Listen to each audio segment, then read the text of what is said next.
சாப்பிட்ட அரை மணி நேரம் ஆயிட்டுனா நம்ம சிஸ்டத்தில் டைஜஸ்டிவ் சிஸ்டம் ஜீரண மண்டலத்துக்கு ரத்த ஓட்டத்தில் ஒரு 30% 40% அங்கே டைவர்ட் ஆயிரும், கம்ப்ளீட்டாக அங்கே போயிடும். அப்போ மசிலுக்கெல்லாம் சப்ளை வந்து குறையா இருக்கும், மசிலுக்கு வந்து சப்ளை குறையா இருக்கும். அந்த நேரம் நடக்கிறது அது பெரிய வாக்கிங் போகிறது வந்து நாட் அட்வைசபிள். எம்டி ஸ்டமக்காகவும் இருக்கக்கூடாது, ஃபுல் ஸ்டமக்காகவும் இருக்கக்கூடாது. கொஞ்சம் ஏதாவது ஒரு பால், டீ காஃபி குடிக்கிறவங்க ஒரு காஃபியோ டீயோ குடிச்சிட்டு அப்படி நடக்கலாம். ஏன்னா சுகர் உள்ளவங்க யாராவது ஏன்னா டெய்லி ஃபாஸ்டிங் சுகர் பார்த்துட்டு நம்ம நடக்கிறது இல்லை, சுகர் பார்க்காம நடக்கிறாங்க. அவங்க நடக்கும்போதே ஆரம்பிக்கும் போதே 80 90 அப்படி இருந்ததுன்னா நடக்கும்போது 20 30 குறையும். எங்கேயாவது போகிற இடத்துல மயக்கம் போட்டு விழுந்து கிடக்கூடாது. அதனால் எம்டி ஸ்டமக்கில் போகக்கூடாது, ஏதாவது சிம்பிளாக குடிச்சிட்டு போகணும். ஒரு 1 டம்ளர் மில்க்கு, இது கம்ப்ளீட் பிளான்ட் ஃபுட். அதில் சுகர் இருக்குது, இம்மிடியேட் எனர்ஜிக்கு சுகர் இருக்குது, அதில் ப்ரோட்டீன் இருக்குது, ஃபேட் இருக்குது, எல்லாம் இருக்குது. அது கொஞ்சம் ஸ்லோவாக உங்கள் எனர்ஜியை மெயின்டைன் பண்ணும். அரை மணி நேரத்துக்கு 1 மணி நேரம் மெயின்டைன் பண்ணும். அது எந்த சுகராக இருந்தாலும், அது எவ்வளவு நீங்கள் உங்கள் சுகர் 250 ஃபாஸ்டிங் இருந்தாலும் பரவாயில்ல, அந்த பால் ஒன்றும் செய்ய போகிறதில்ல. ஆனால் எம்டி ஸ்டமக்கில் போய் எங்கேயாவது விழுந்து கிடந்தேன்னா நம்ம நாட்டுடைய நிலைமை தான் தெரியுமா உங்களுக்கு. காலங்காத்தால் அடிச்சுட்டு கிடக்காம பாருங்கன்ட்டு அவன் பாட்டில் போயிட்டே இருப்பானே தவிர எந்த பையனும் உங்களை ஏன் கிடக்கீங்க மயக்கமாக இருக்கா எவனும் ஒரு பையன் கேட்க மாட்டான். எல்லாரையும் குடிகாரனாக தான் பார்க்குறான். அதனால் நம்ம வந்து அதுக்கு வழி கொடுக்க வேண்டாம். அப்படி ஏதாவது சிம்பிளாக சாப்பிட்டு போகணும். ஆனால் உங்கள் நண்பருக்கு சுகர் இருக்குது, ஹார்ட்டில் ப்ராப்ளம் ஒன்றும் இல்லை, அவருக்கு இதான் டைம் கிடைக்குது அப்படின்னா நடக்கலாம். நடக்கும்போது ஒரு டிஸ்கம்ஃபர்ட் இருக்குது, செஸ்ட்டில் ஒரு கஷ்டமாக இருக்குது, மூச்சு சிரமமாக இருக்குது, அல்லது ஒரு ரொம்ப டயர்டாகிடுது, டயர்டாக தான் ஆகும். ஏன்னா சப்ளை எல்லாம் இன்டெஸ்டைனுக்கு போயிடுது, மசில் வீக்காக தான் இருக்கும், மசில் சப்ளை குறைஞ்சிரும். அப்போ மசில் வந்து உங்களுக்கு பிரிஸ்காக நடக்க முடியாது.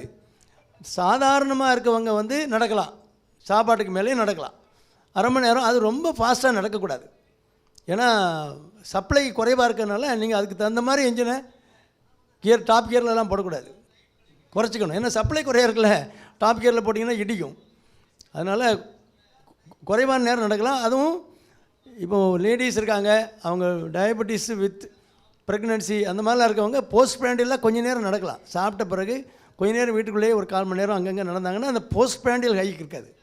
சாப்பிட்ட உடனே மேலே ஏறுதில்ல, அது வந்து அந்த எனர்ஜி எக்ஸ்பெண்டிச்சரில் மசிலுக்குள்ளே குளுக்கோஸ் போய் யூட்டிலைஸ் ஆகிறதுனால கிடைக்காது, உங்களுக்கு ஏறாது, டக்குன்னு ஏறாது. போஸ்ட் பிராண்டில் சுகருக்கு நல்லது. ஹார்ட்டில் ப்ராப்ளம் இல்லாத இருக்கவங்களுக்கு வேறு வாய்ப்பு இல்லை அப்படின்னா நீங்கள் நடக்கலாம். அது அவர் ஹாஸ்டலில் வேலை பார்க்குறாரு, அங்கேயே சாப்பிட்டு வந்துடுவார், வேறு வழியில். இங்கே வீட்டில் வேணும் வேஸ்ட்டு, திரும்ப இங்கே ஒரு ஆள் வந்து இங்கே நேரம் வந்து சாப்பிடணும், அதனால் சாப்பிட்டு வந்துடுறாரு. நடக்கட்டும், ரொம்ப வேகமாக நடக்க வேண்டாம். அது நடக்காமல் இருக்கிறத விட இது நல்லது. சாப்பிட்டுட்டு வந்து அரை மணி நேரம் உட்காந்து டிவி பார்த்துட்டு 1 மணி நேரம் இது தூங்குறாருல, அதை விட இது பெட்ரு. ஆனால் அவருக்கு வந்து ஏதாவது ஒரு டிஸ்கம்ஃபர்ட் இருக்குது, சாப்பிட்டுட்டு நடக்கும்போது கொஞ்சம் மூச்சு வாங்குது, அல்லது ஒரு செஸ்ட்டில் ஒரு மாதிரி ஒரு டைட்னஸ் இருக்குது, அந்த மாதிரினா டயபெட்டிக்காக இருந்தால் அவர் வந்து இருதயத்தை செக்கப் பண்ணிவிட்டு நடக்கிறது நல்லது. போதும், இவ்வளோதான். நடக்கலாம், ஒன்றும் பிரச்சனை இல்லை. நான் இந்த விளக்கங்களை தான் வச்சுக்கணும், மனசில் வச்சுக்கணும். சப்ளை குறையாக இருக்குங்கிறத மனசில் வச்சுக்கணும். ரொம்ப வேகமாக நடக்கக்கூடாது, நடக்கலாம்.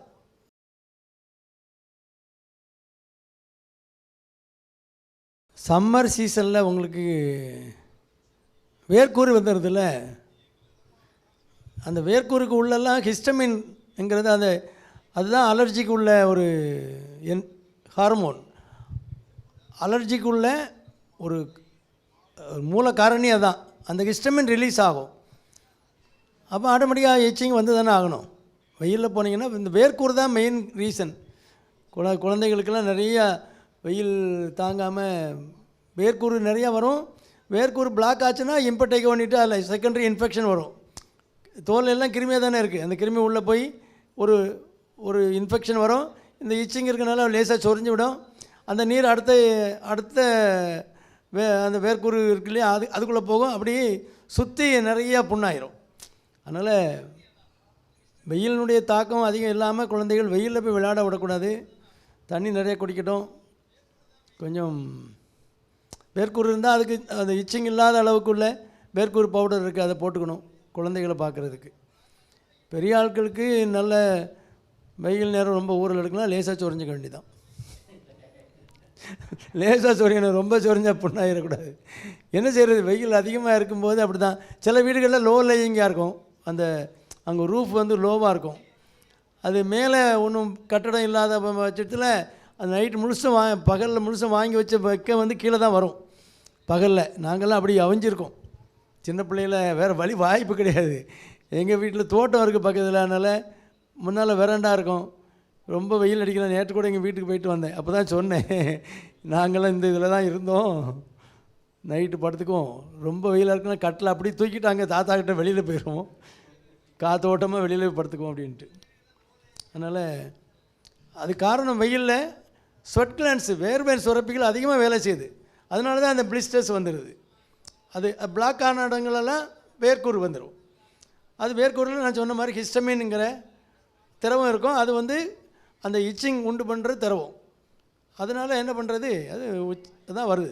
குழந்தை நேரங்களில் இரத்த குழாய்கள், தோலில் உள்ள இரத்த குழாய்கள் சுருங்கி இருக்கும், வேர்வை சுரப்பியும் குறையாக வேலை செய்யும். அப்போ அந்த பிளாக்கெலாம் வராது. அதனால் வேர்வை அதிகம் இல்லாதனால வேர்க்கூர் இருக்காது, உடல் நல்லாயிருக்கும். இப்போ அடிக்கிறது வெயிலா, அடுப்புக்குள்ளே தூக்கி வச்ச மாதிரி இருக்குது. அதனால் கொஞ்சம் கவனமாக வெளியில் அதிகமாக நடமாடக்கூடாது, நல்ல தண்ணி அடிக்கடி குடிச்சுக்கணும்.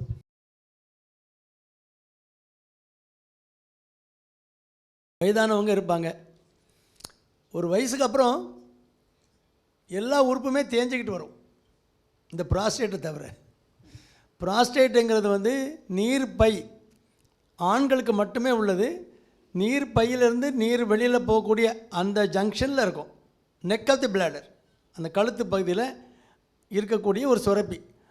அது ப்ராஸ்டேட்டிக் செக்ரீஷன் இருந்தால் தான் ஸ்பெர்மட்டோசோவா, அது அந்த விந்து அணுக்கள் வந்து உயிரோடு இருக்கும். அதுக்கு நரிஷ்மெண்ட், அதுக்குரிய உணவுலாம், அதுக்கு குளுக்கோஸு அதுக்கெல்லாம் கொடுக்குறது அந்த ப்ராஸ்டேட்டிக் செக்ரீஷனுடைய வேலை. வயசு போக போக அதுக்கு அந்த வேலை முடிஞ்சு போதில்லை. ஸ்பெர்மட்டோசோவாவுக்கு அங்கே வேலை கிடையாது. 60 வயசுக்கு மேலே அங்கே என்ன வேலை, ஒன்றும் கிடையாது. அப்போது இதுதான் வேலை, தொந்தரவு கொடுக்குறது தான் வேலை. அது அந்த நெக் ஆஃப் தி பிளாடரில் இருக்குல்ல, இப்படி இருக்குது. அது அந்த இடத்துல அந்த மீடியம் லோப் ஆஃப் தி ப்ராஸ்டேட்டுங்கிறது அப்படி என்லார்ஜ் ஆகி அந்த நீர் துவாரத்தை அடைச்சிக்கிடும். ஒரு பாதி அடைக்கும். பாதி அடைச்சிட்டுன்னா அது ஒரு வீக்கம் வருது இல்லையா, வந்த உடனே ஃப்ரீக்குவன்சி வந்துடும், யூரின் அடிக்கடி போகணும் போல் ஒரு ஃபீலிங் வந்துடும், அர்ஜென்சி வந்துடும். அங்கே போவாங்க, அவசரமாக போகணும்னால கால் வழியே போயிடும். அர்ஜென்சி, ப்ரிசிபிட்டன்சினா என்னது, அங்கே போய் யூரின் போவாங்க, ஒன்றும் வராது, முக்கிட்டு நிற்பாங்க, வராது, சரி அவ்வளோதான் போலுக்கு நீ திரும்பி வருவாங்க, டபக்குன்னு யூரின் வந்துடும். அப்போ அர்ஜென்சி, ஃப்ரீக்குவன்சி, இது ப்ரிசிபிட்டன்சி, அப்படி இந்த மாதிரி தொந்தரவுகள்லாம் வரும். ராத்திரி எழுந்து போயிட்டு வந்து படுப்பாங்க. ராத்திரி எத்தனை தடவை நீங்கள் எழுந்து யூரின் போகிறீங்கன்னா 4-5 தடவை போகிறேன்னாலே அது ப்ராஸ்டேட்டை நம்ம சந்தேகப்படணும். அப்போ அது ரெசிடுவல் யூரின் எம்டி பண்ண பிறகு உள்ள ஒரு அளவுக்கு நீர் உள்ளே நின்றுக்கிட்டே இருக்கும். அப்போ என்ன ஆகும், ஓடுனா ஓட, நின்னா சாக்கடை. அது யூரின் தானே, அதில் மேலே அந்த ட்ராக் வழியாக யூரின் கிருமிகள் உள்ளே போச்சுன்னா அதில் ஒரு சின்ன இன்ஃபெக்ஷன் வந்துன்னா அங்கே தங்குறதுக்கு இடம் இருக்குது, அதனால் உட்காந்துக்கிடும். அதனால் ரெக்கரண்ட் யூடிஐ, திரும்ப நீரில் பஸ்ஸல்ஸ் இருக்கும், நீரில் புண்பட்டு சலம் வரும், திடீர்னு குளிர் காய்ச்சல் வரும், இந்த பிரச்சனைலாம் வரும். முக்கிய யூரின் போவாங்க. அப்போ ஹெர்னியா லேசாக இருக்கவங்களுக்கு முக்கி போகிறதுனால ஹெர்னியா பெருசாகும், நிறைய பிரச்சனைகள் இதனால் வரும். இது வந்து பினைன் ப்ராஸ்டேட்டிக் ஹைப்பர்பிளேசியா, பிபிஹெச்ங்கிறது நார்மலாக ப்ராஸ்டேட்டிக் என்லார்ஜ்மெண்ட்டில் ஒரு 80% பேருக்கு வர்றது. ஆனால் ப்ராஸ்டேட்டிக் கேன்சரும் அதே மாதிரி தான் வரும். அது வந்து ஸ்லோ குரோயிங் டியூமர், பைய தான் குரோத் இருக்கும். ஒரு 3 வருஷம் 4 வருஷம் ஆன பிறகு தான் அது வந்து அடைக்கிற மாதிரி ஸ்டேஜுக்கெல்லாம் வரும். சிலருக்கு யூரினில் திடீர்னு ஒரு பிளட்டு போகுதும்பாங்க, டெஸ்ட் எடுத்து பார்த்தா அங்கே ஒரு குரோத் இருக்கும், ப்ராஸ்டேட்டில் ஒரு கேன்சர் இருக்கும். இந்த மாதிரிலாம் ஏஜ்டு பீப்புளுக்கு வரும். அதில் அது பிஎஸ்ஏன்னு ஒரு டெஸ்ட் இருக்குது, ப்ராஸ்டேட்டிக் ஸ்பெசிஃபிக் ஆன்டிஜன் ஒன்று இருக்குது. இது பார்த்திங்கன்னா 4-5 அவ்வளோதான் இருக்கணும். சிலருக்கு 20 இருக்கும், 25 இருக்கும். அப்படின்னா கேன்சரை வந்து எக்ஸ்க்ளூட் பண்ணணும். இது கேன்சர் இல்லை அப்படிங்கிற ஒரு டெஸ்ட்டுகள்லாம் வேறு ஒரு பயாப்சி எடுக்கணும், எடுத்து கேன்சர் இல்லைன்னா அதை நம்ம சாதாரண பிபிஹெச்சில் கொண்டு வந்துடலாம். இன்ஃபெக்ஷன் இல்லாமல் இருக்கும்போது நம்ம அந்த டெஸ்ட்டை பண்ணி பார்த்தோன்னா அதை வச்சு நம்ம ஓரளவுக்கு ஒரு குழு கிடைக்கும். இது கேன்சரா, கேன்சர் இல்லாத ஒரு குரோத்தான்னு தெரியும். பினைன் அப்படின்னா கேன்சர் இல்லைன்னு அர்த்தம். பினைன் ப்ராஸ்டேட்டிக் ஹைப்பர்பிளேசியா, அதான் சிம்பிளாக பிபிஹெச்னு போட்டிருப்பாங்க. அந்த மாதிரி இருக்கிறதுக்கு வந்து கொஞ்சம் கொஞ்சமாக பெருசாகி கம்ப்ளீட்டாக ஒரு நாளைக்கு எல்லாம் அடைச்சிக்கிடும். முக்கி பார்ப்பாங்க, ஒரு சொட்டு நீர் போகாது. நீர் பிளாடர் ஃபுல்லாக மேலே வரைக்கும் வந்துடும். அம்மாடியாத்தடின்னு வருவாங்க, அவசரமாக ஆஸ்பத்திரிக்கு வந்து டியூப் போட்டு யூரினை எம்டி பண்ண வேண்டியிருக்கும். எம்டி பண்ணிவிட்டு ஸ்கேன்லாம் எடுத்து பார்த்து என்ன அது சாதாரணமானதா எவ்வளோ இருக்குதுன்னு பார்க்கணும். இப்போ வந்து 90% வந்து மாத்திரையிலே சரி பண்ணுறதுக்கு வழி இருக்குது. மாத்திரையை போட்டனாலே அந்த வீக்கம் குறைஞ்சிரும், யூரின் ஃப்ளோ நார்மல் ஆகிடும். ஒரு வாரம் மாத்திரையை போட்டு கத்தீட்டரை எடுத்து பார்த்துருவோன்னா ட்ரையல் ரிமூவல் எடுத்து பார்ப்போம். யூரின் போயிடுச்சு அப்படின்னா விட்டுடலாம். டெய்லி ஒரு மாத்திரை போட்டுகிட்டே இருக்கணும். பாருங்களா, ஒன்றுக்கு அடிக்கிறதுக்கு டெய்லி ஒரு மாத்திரை போட வேண்டியிருக்கு. சிலவங்க எனக்கு மலச்சிக்கலாக இருக்கும்பாங்க, அதுக்கு ஒரு மாத்திரை போட வேண்டியிருக்கு. வயசானால் சிக்கல், இந்த சிக்கல்களுக்கெல்லாம் வழி இருக்குது, மாத்திரையை போட்டால் சரி பண்ணிக்கலாம். அந்த காலத்தில் இது இந்த மாத்திரைகள்லாம் கண்டுபிடிக்கும்னால டர்ப்புன்னு ஒரு ட்ரீட்மெண்ட் இருக்குது. Trans urethral resection of prostate. Urethra வழியாக அந்த நீர் தோரத்து வழியாக அது கம்பி மாதிரி கருவியை செலுத்தி தேங்காய் திருவுற மாதிரி அப்படியே திருவி கொஞ்சம் கொஞ்சமாக கட் பண்ணி அதை எடுத்துருவாங்க. அந்த வலி அடைச்சிக்கிட்டு இருக்க ப்ராஸ்டேட்டை எடுத்துருவாங்க. இது எடுத்த பிறகும் 4-5 வருஷம் கழித்து திரும்ப வரலாம், திரும்ப ரிப்பீட் கூட பண்ணலாம். சிலருக்கு பார்க்கும்போதே சைஸு 80 சென்டிமீட்டர், 80 கிராம், 90 100 கிராம் அப்படிலாம் இருந்தால் 2 சிட்டிங் கூட பண்ண வேண்டியிருக்கலாம். இது பினைன் ப்ராஸ்டேட்டிக் ஹைப்பர்பிளேசியாவுக்கு ட்ரீட்மெண்ட்டு. கேன்சராக இருந்தால் அதுக்கு ஆர்கிடெக்டமினிட்டு, அது டெஸ்டிகுலர் ஹார்மோன், டெஸ்டிஸ்லேருந்து வர்ற ஹார்மோன் டிபெண்ட்டாக தான் இருக்கும். அதனால் டெஸ்டிஸ் ரெண்டையும் எடுத்துருவாங்க. எடுத்துகிட்டு அப்புறம் கீமோதெரப்பி, இம்யூனோதெரப்பின்னு கேன்சருக்குரிய ட்ரீட்மெண்ட் கொடுக்கணும். இவ்வளோ தான் அந்த ப்ராஸ்டேட்டிக் என்லார்ஜ்மெண்ட் பற்றி இவ்வளோ தெரிஞ்சுக்கிட்டால் போதும், நீங்கள் எம்பிபிஎஸ்ஸே பாஸ் பண்ணிடலாம்.